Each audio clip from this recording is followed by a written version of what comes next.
So what's it like for you to be a franchisee? Why don't you tell us your background and then how you got into what business you're in and how did you get into it? Hi, everyone. I'm Janice Williams.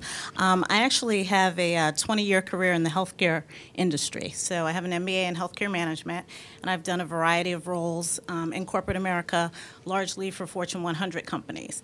And as I like to characterize it, I was laid off one time too many, and Okay. you know, just decided that I wanted to really venture out and do something on my own. Can anybody relate to being laid off one time too many? Yeah. And you know, I thought I owed it to myself, and the economy helped a little bit because I figured it would take me quite a while to find a new job, so I didn't really have much to lose by venturing out on my own. But I also knew as working for large corporations all my career that I wasn't quite ready for the risk of being a full-fledged entrepreneur. When I think about my own skill set, I'm a great executor.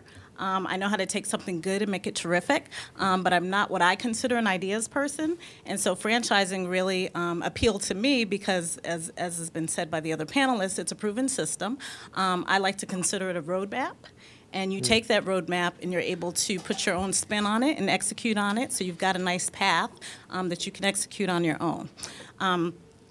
Tutor Doctor, briefly, is a one-on-one in-home private tutoring company. We tutor all ages and subjects, and we specialize in sort of doing what we call a magical match. So for each of our potential clients, I actually meet with them personally. So I know all of my tutors personally, and I know all of my clients personally. And we do a free in-home assessment for anyone who's interested in tutoring, and we really customize tutoring programs. So we're not giving an off-the-shelf solution. We customize a tutoring program, and we personalize a match for each client.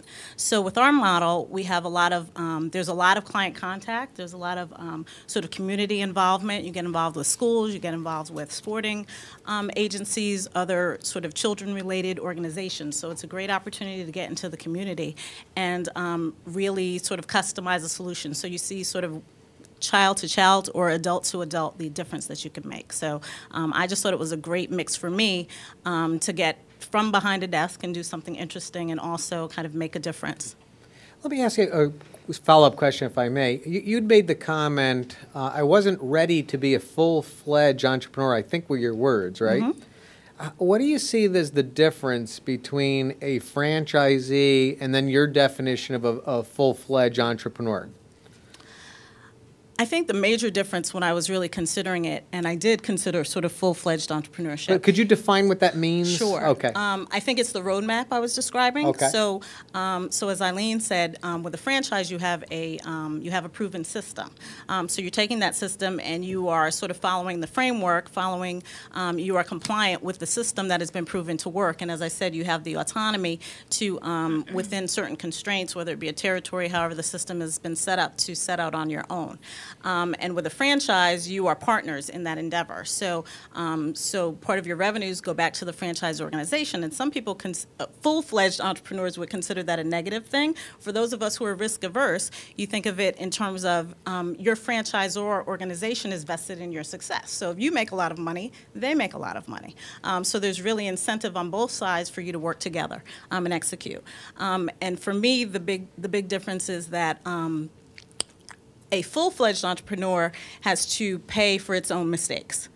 So you are paying as you go. It's like paying a divorce attorney to help you with your franchise agreement, right? You're paying that attorney by the hour, and they're learning on your dime. Whereas the franchise, they won't prevent you from making all those mistakes, but they'll tell you all the mistakes that you could make. So at least you know what they are. Got it.